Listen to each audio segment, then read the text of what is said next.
one, two. Bought these really cheap.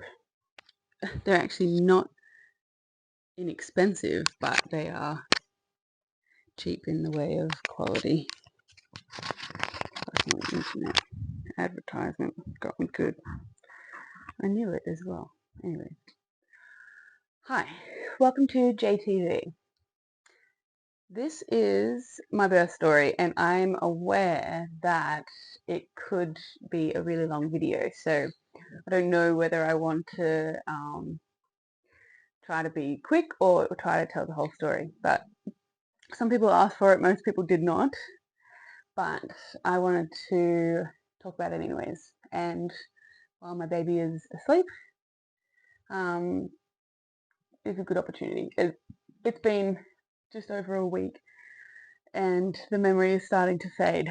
So yeah, I want to sort of remember it for myself. So anyways, here we go. So some of you may know some of it just from following on Instagram or whatever, but I'm just going to go from the whole thing, shebang. So yeah, about 2 weeks ago, I got admitted to hospital because we actually had a lot of rainfall in the area, and I was 38 and so weeks, and a bit concerned that we were being flooded in, which we did get flooded in, and it meant that I missed my 38-week appointment, and the next appointment wasn't until 39 weeks. And to me, like, that just felt like a really long time to wait. So I missed the appointment, which is a 2-hour drive away because the roads were all flooded in. And I chose Armidale Hospital, which is the 2-hour drive away, which is because that is where I had all my care. And even though I'd moved in the meantime, I just felt a real connection to the Armidale Hospital. It's old school, it's rural, it's basic, it is limited, but it's got quite a well-known maternity,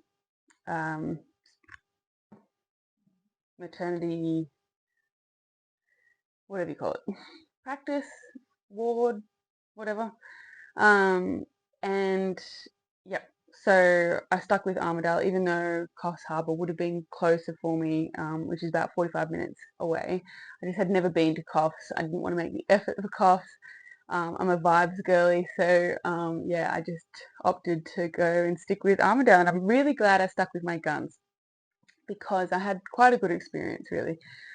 After the water receded the next day, my mum and I went up to Armidale just to visit the midwives and just say, look, like, I missed my appointment yesterday because of the floods. I just wanted to check, see if we could just like do a scan or something.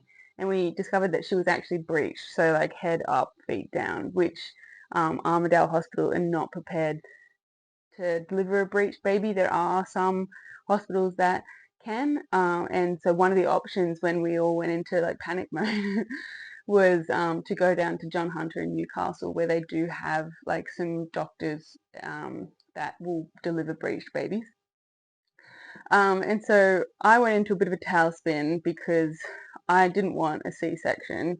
You know, when you prepare for something, and I don't know, this could like potentially be my only child, so I really wanted to have a vaginal birth to just get the experience. You know, looking back now, there's some naivety, and yeah, like it wouldn't have mattered in the long run about how she came. But yeah, I think that those caveats to like cesarean and vaginal birth are because we don't want to ever shame anybody for having the birth that they did. Like it's a sensitive area.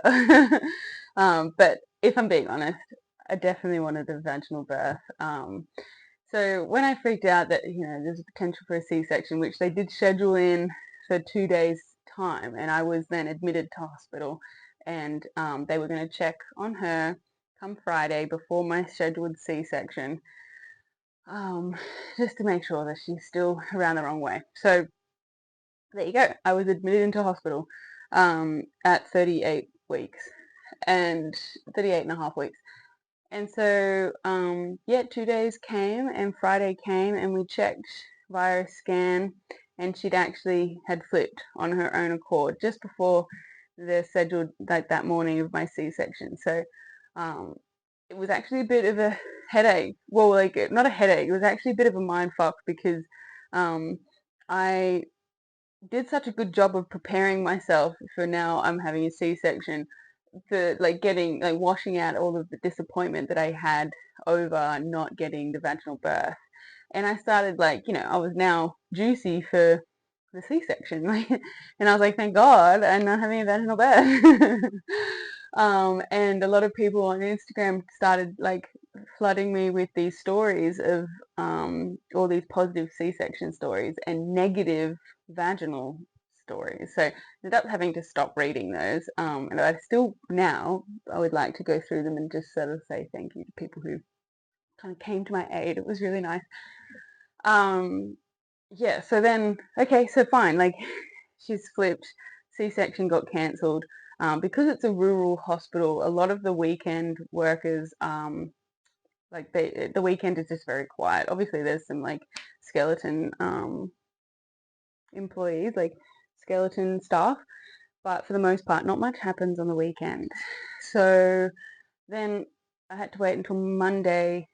Well, actually, I had to wait until Tuesday because Monday there was some scheduled C-sections and they were talking about inducing me and yeah, so they didn't want, given the rural hospital, they didn't want to overload the staffing that was on Monday. So I then got pushed to Tuesday to be induced to make sure that she stays in the same position.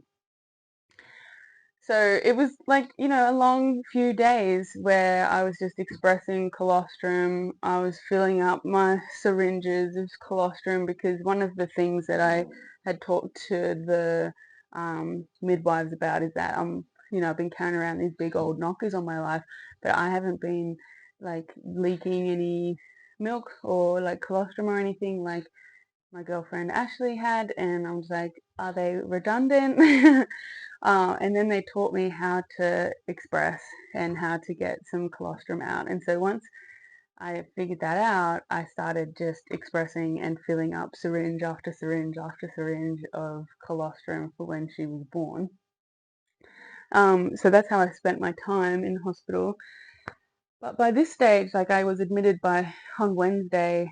It was now Monday night. There's just like, it's a long time to be in hospital. Obviously, I could go out during the day and I went to, coffee shops and I went and had breakfast and, read in the park and that sort of stuff. And I'd go back to the hospital to sleep each night. And obviously, they didn't want me to go home because I lived so far away. And if she had turned again, we weren't checking her, but if we had turned again, and then for me to go into labor, it was quite an ordeal because you don't want to go into labor with a breech baby in a rural setting, for whatever reason. So anyways, Tuesday came around and what they did was, and I was so excited by this stage. Like I really was excited. Let's get this going. Like, I thought I was confident. I was like, yeah, it should be a breeze. Lol. And they gave me something called Cervidil, which is like kind of like a flat tampon that they put up there near your cervix to sort of soften it because when they checked, rock hard, like a little concrete cervix that nothing was getting through. So it didn't look like I was going to be going into labor anytime soon. But I actually had gestational diabetes throughout this pregnancy, which I won't go into unless somebody wants me to. But it usually means that there's a risk of having a large baby, and you actually can't tell. Even though my bump wasn't huge, they said you actually can't tell the size of the baby by the bump. And they usually induce people with gestational diabetes in week 39 because um, it because of the potential for large babies. It's just kind of normal practice. I mean, I think that they try to induce everybody. Bless you. I've turned the fan off for this, so it's pretty hot down here. Which might be get a bit sweaty. Anyways, where was I? So, yep, they put the Cervidil up near my cervix to see if it would soften it, and I started getting like pretty intense period cramps, style stuff, like really intense. And I'm not a painful bleeder, so it was new for me. And I put on these like heat packs, like slapped them on my pants, and they really, really helped. And I was just like, hot compress, hot like hot packs everywhere, because it was like kind of intense. I was like, ooh. It was my first bit of pain that I was going to experience, and I was like, well, at least it's definitely working. And looking back now, it's cute of me. So many cute moments in this. And yeah, so actually, like by that evening, the Cervidil had fallen out because it hangs by a string. And I was like, damn, because I was nervous that it wasn't in there long enough for it to have made an impact, and they're going to do it again the next day. And then, like, my time in hospital was just going on day by day by day. And even though I felt confident and comfortable in the hospital, no one really wants to be in the hospital like every day, and it just felt like Groundhog Day. So then the next morning they did like another cervical exam, like I don't know what they call it, like something in a sleep. And my cervix had softened, so it did work. So what they decided to do was then put like basically the same sort of medication, just in a gel form, and they put it on my cervix to see if I would soften it up. And it did. It started getting things along. And then I had been scheduled my waters to be broken around midday. So yeah, we were getting somewhere, and I was excited. And even though I was in like, a bit of discomfort and pain, and there was like definitely some cramping and stuff like that, I was like, okay, this is, I can do this. And yep, so then after my waters broke, which we did in the birthing suite, that's when things got like really shifted. Things, I felt the gush of water, of like, amniotic fluid. And then I was like, okay, cool. And I just sort of like, I messaged Henry saying they've just broken my waters. Like, and I started going into labor pretty immediately. Like, I was starting to have some serious cramps, and my mood shifted definitely, to a little less lighthearted, but still having some laughs. And I sort of shuffled back to my room, and my mum was there, and I was like, oh, fucking hell, like, this is shifted. And I very, like, quickly started losing track of time, and I was having contractions, and from, like, the get-go, they were, like, 4 minutes apart, so they, it didn't, like, even though 4 minutes kind of sounds like a decent period of time, it actually just did not feel like I had much time in between the contractions. And the contractions, like, at the beginning, I was like, okay, like, these are kind of, like, intense. Like, yeah, let's do some breathing exercises. Um, and I tried, and my mom was like, like, what really helped me was just, like, concentrating something on the wall and, like, breathing in deeply. And I was like, I don't know. And so I was trying to do these things, but yeah, like each contraction that went on became more and more intense. And then eventually I was just like, I'm just gonna go down to the birthing suite. Um, 'Cause I got into the shower and that felt good and it definitely alleviated some things. So I really like loved the shower. I've actually loved the shower through my whole pregnancy too. Like it really was something that really gave me a lot of pleasure. And so yeah, the shower, I don't know whether there's like a connection there because I did get into the bath in the birthing suite and I was like, get me out of this damn bath. Like I wasn't keen on it, but the shower, yeah, definitely keen. Um, anyway, so I ended up just like sort of shuffling down to the birthing suite and I sort of just like was left alone in there for a little bit. My mum was in and out, and then people started coming in, but I was by this stage sort of like it was fuzzy around me because I was definitely concentrating on what was like definitely growing into something quite intense. And I got into the bath, like I mentioned, but I didn't like it. And I started, at this point, I started to lose control of like these breathing exercises that people encourage you to do, which honestly, now looking back, I'm like, I don't know what that's about, why people even bother. um, yeah, so eventually my midwife came in, who, even though I'd been at the hospital for a week, I had not met this one. It was Joanne, and she was probably 55, maybe, and she was English, loved the Brit, and I don't know how I sort of introduced myself to her or how she introduced, because it's like all of that external stuff is quite hazy. At the time, like my contractions were more like 3 minutes apart, and they were extremely intense. Like I'm excited to get to the like the story, like proper bit, like the chunky bit of the story, because when I say intense, it does not actually give you the information that you need.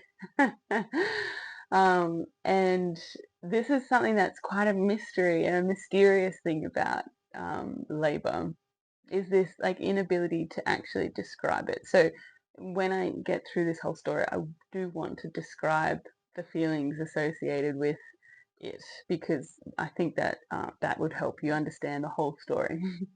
Because all of this seems like mundane detail, so stick with me. Um, and I will kind of speed this up because the stuff is kind of like a bit dry. Um, so anyways, I then was shuffling, I was on the board, shuffling, Henry arrived, and I was already in quite a lot of pain. My mum was rubbing my back because a lot of the pain that I was experiencing was actually in my lower back, in my spine, which I'd heard of back labor before, but I wasn't really feeling anything noticeable because if I was, it was totally overridden by the feeling in my spine, like my lower back. It was so intense, and by this stage, it was so incredibly intense. How I've been describing it is as if someone was peeling my spine from my body slowly, just like peeling it back out of my skin, like the most like exorcism style pain that was so intense. Like um, just not even level 10. Like this was, I was screaming by this stage, like someone was murdering me, and I didn't know that I could scream in that way. Like I was screaming. Like I'd been at the hospital for a week, and I didn't hear boo out of the birthing suite while I was there, nothing. And I filled the halls with screaming. And my mum said that when she went out and down the hallway, round the corner to my room and closed the door to use the bathroom, she could hear me still just filling the halls of screaming. Like it was so intense. And this pain in my back was so unbelievably painful. Like I was very overwhelmed. And it was really unexpected. So I just did not expect it to feel like that. And so I think I was quite fearful.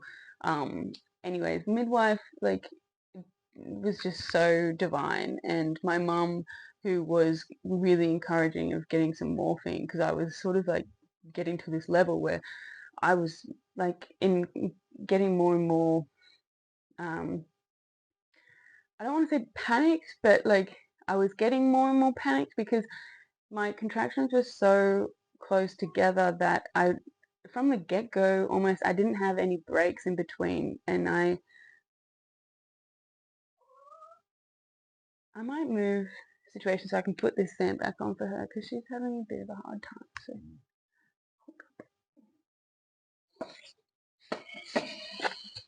okay, there we go. Yeah. So where was I? So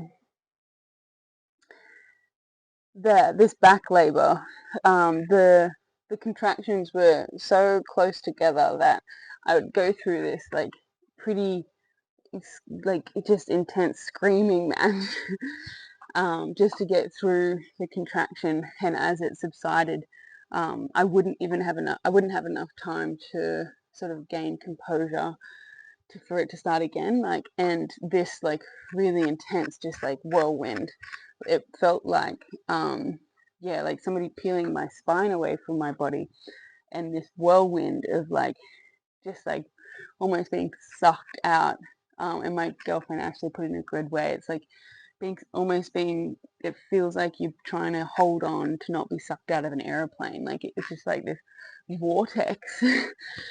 um, and it was unexpected. And because this was my first birth, and as much as I knew that there were stages to labor and stuff, I actually didn't know what it felt like to be in each different stages, and I was worried that I didn't know how long this was going to go on for. And by this stage it'd been a couple of hours, so it is kind of exhausting, but I didn't know at what stage I was in. So I actually got back into the shower, and it did feel good, but at this stage I was on all fours in the shower, screaming, and I felt the like desire to bear down and push. Like I had no control over my body. This is everything. This is just what my body did. Like I had no control. I didn't have any control over like my breathing, the pushing. Like it was just my body was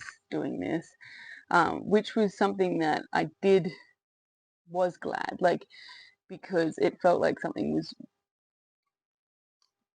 I don't know, it's hard to explain, but yeah, I was on all fours in the shower and I was starting to bear down, and I felt the need to shit, and it felt like I was shitting like a horse. But I don't know if actually any shit came out. And once I was sort of out of the shower, like, I went over to the bed and I sort of just like crawled onto the bed and lay down on my side. And I remember Henry standing in front of me, and I would just have to like hold on to like his waist and his arms, and just like I was holding on to not be sucked out of this plane, like, just screaming into his like torso. And I then it would subside for like what felt like 20 seconds, and then it would start again. And each time this like need to push and bear down increased. And then I sort of ended up somehow well, they were trying to encourage me to get the gas in my mouth, and I was like wide mouth screaming. So like they were like, suck on the gas, like trying to get me to suck, and I was trying, but in the end I was just like, get the thing out of my face, like I can't do it, and you wanting me to do it, like, it's just like, I just can't. And I just didn't feel any effects of the gas. Like the only like distraction I guess it would like create was that I could hear people saying, suck, suck, Georgia, like breathe on the, like from a distance, like breathe on the gas, like breathe it, suck it in. And I'd try, but I just was like wide mouth. So it wasn't working.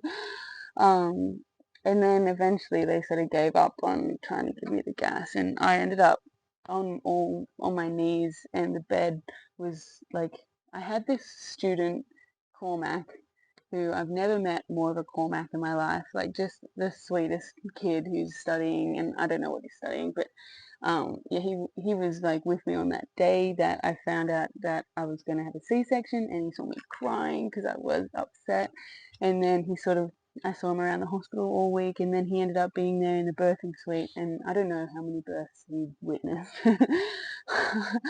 But I asked Cormac, can you please put the bed up so I can hold on? And I was on all my knees and holding on to the back of the bed, and I ended up like, yeah, like that was when I started really bearing down, and I could feel her moving through my pelvis. And that was a relief, because that was not the painful bit. The contractions and the back contractions, or the back labor, that just was out of my mind. I was just in shock that that kind of level of pain existed. And then so this feeling of her like moving through my body was a relief, because like even though I didn't know how long that was going to go for, it felt like there was some level of like, this is moving somewhere. And eventually the feeling of being pushing her and ejecting her, that was a relieving thing. Like even though I was quite still panicked, but there was something calming about feeling her head moving through my pelvis, and that wasn't the painful bit. Her coming through like my vag, that was not the painful bit. That was fine. And my back was actually starting to not be affected by the contractions, and it was more just like her coming through the passage. And I think Henry had stepped out by this stage, because I think he was in and out, in and out. I don't know what he was feeling, but my mum was there, and eventually her head popped out, and Jo, the midwife, she's like, "Oh, their head's out," like, and my mum was just like, "Ooh." And she had a look, and there was this like purple, dark, deep purple face, staring at my mom like an alien. And then the rest of the body came out, but I was in such a state of shock, and I was still holding on to the bed, and then I could hear people saying like, she's out, like, and I'm just like, I was like, what the fuck was that? What the fuck was that? Why did anybody tell me about that? Why doesn't anyone say anything about that? Like, that was fucked. Um, and yeah, and eventually I like sort of like very gingerly, like so scared. I was just so scared of more pain. Very gingerly like turned around and sat down, and they put her on my stomach. I guess I could like, I felt the cord sort of like yank a bit. And yeah, I've got a couple of pictures of what like it was like, but I think I was just so like, I was upset. I was upset because I'm like, what the fuck was that? That was barbaric. Like, hi Jane, Jane, you be good girl, Jane. I was like, that was barbaric.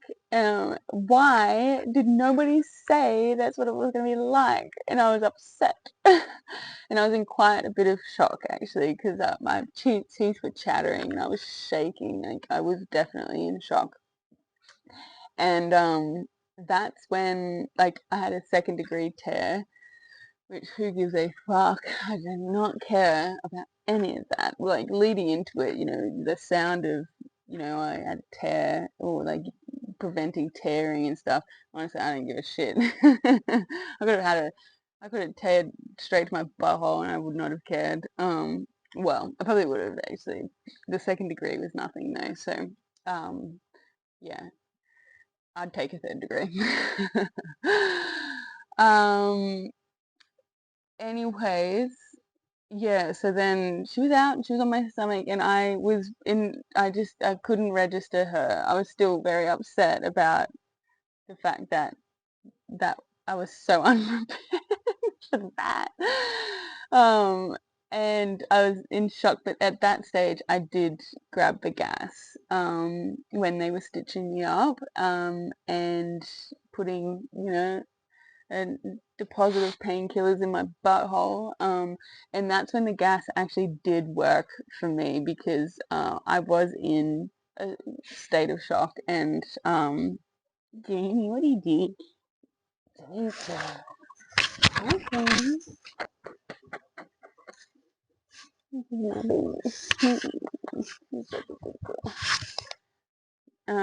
was in such a state of shock that the gas afterwards, when they were stitching me up, allowed me to sort of like, float into a fairyland and to actually have the benefit of that gas, which did calm me down and allowed me to sort of take myself out of the room to like swim in a daydream for a little bit.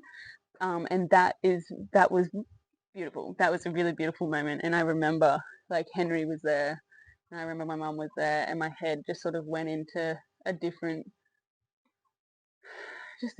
place, where it just took me out of the room for enough time for me to sort of like calm myself. So, and even though I could feel the tugging of them stitching me up, like I'd taken the placenta had come out by that stage and that sort of stuff.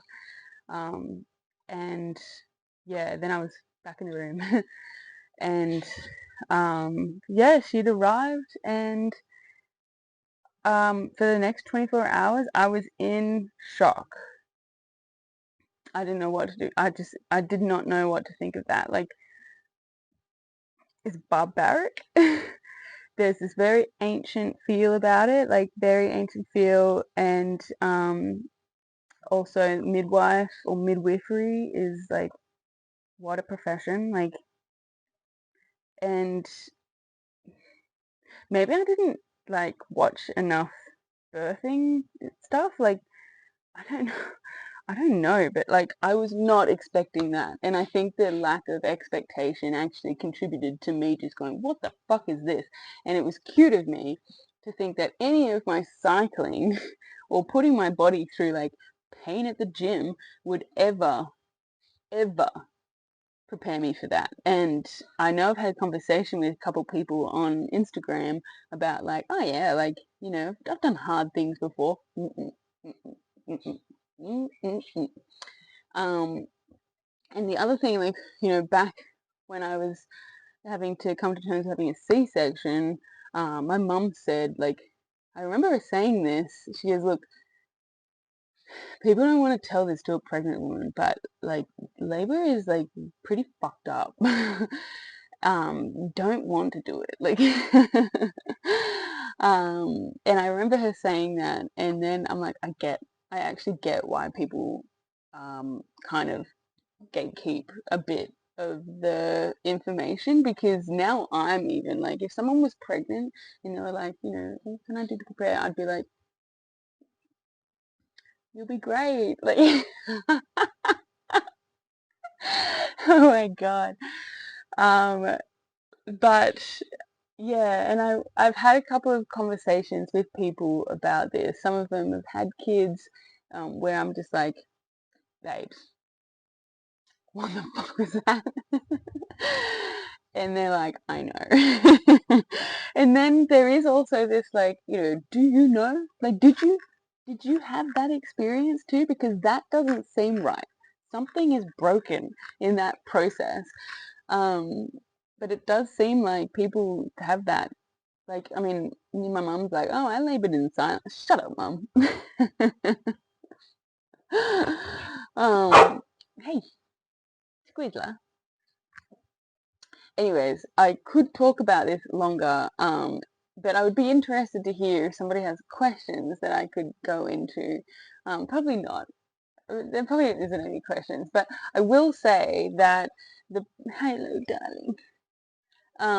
I will say that like the idea, like you do recover from it. It's a different kind of pain, in the way that like if you break your leg, the pain goes for months, and there's no good experience at the end. Like, you don't go, oh, that was a good experience. But this is a very good experience, and you do go into this level of like this vortex that deepens your experience of the world. it makes you feel incredibly human, like you're a part of something deeper and wilder. Um, and it does pull you, even in a hospital setting, like it does pull you back into this, like nature is like master of all.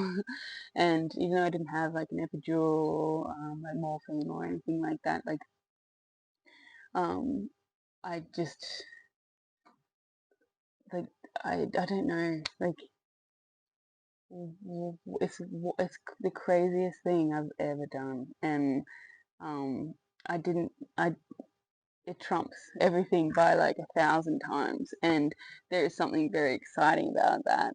And even though like it was such a like fucking velcro rip into reality, a week on I'd already go, I'd do it again. So I don't know what that's about and why it happens in that way. I think because you get this sweet little package, and if things go all well, like obviously there's some traumatic stuff and the caveats of like, I had a good experience, which is such a cryptic thing to say, because to call something like that a good experience, like I do, um I do, and I don't know why that like pain, that ripping like of like, my spine out of my body, and just holding on to Henry's waist for dear life, and just going, somebody help me. Help me. I don't know why you walk away and go, oh, that was a good experience.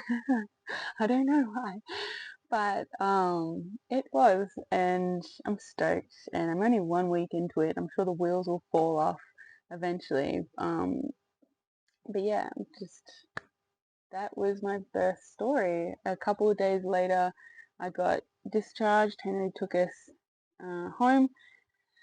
The couple of days afterwards, like my breast milk and that sort of stuff, like all that sort of thing, like I'm happy to talk about my experience, but like I don't think it's all that like interesting. Like it was difficult to feed her. She's quite little. She was only like um 2.9 kilos. And I'm really glad that I expressed all that colostrum, because I she didn't take my boob all that well. And so I got to feed all those syringes that I'd banked up, and I went through all those, and I started expressing again to try to get her enough food, and then she still wouldn't take. Anyway, this stuff, it's like it's different. Like that's why all the mothers groups and the midwives and the lactations consultants exist, because breastfeeding is more complicated than you think. Always kind of, I actually expected the complications with breastfeeding. I think it is more complicated than one thinks. Even Henry, like, was like, I told him I was like going to visit a lactation consultant on Monday. He's like, why? And I was like, well, it's kind of more complex than you think. It in the simplistic form, like, it's not like in, back in tribal fucking whatever, where you do just have your baby with you all the time. You can put it on the boob and whatever. Like, there's not as much like, the latch correct or pumping or like, you know, I don't, wake windows. I don't know, but yeah. But with this, like, we live in a different world, so there is some nuance to breastfeeding now, I think. Like we have to get up and go, with businesses to run and working to do and cars to drive and whatever. Like, um, yeah, so that's my birth story. I wonder if it, it's not as accurate as I want it to be. It's not like I don't have the words to explain to you what that was. It's just that what the fuck was that is the only thing that kind of seems to want to come out of me frequently. Good experience though. Thanks. Bye. JTV out. Say bye, Jane. Say bye, Jamie. Hey, Jane. Good girl. Goodbye.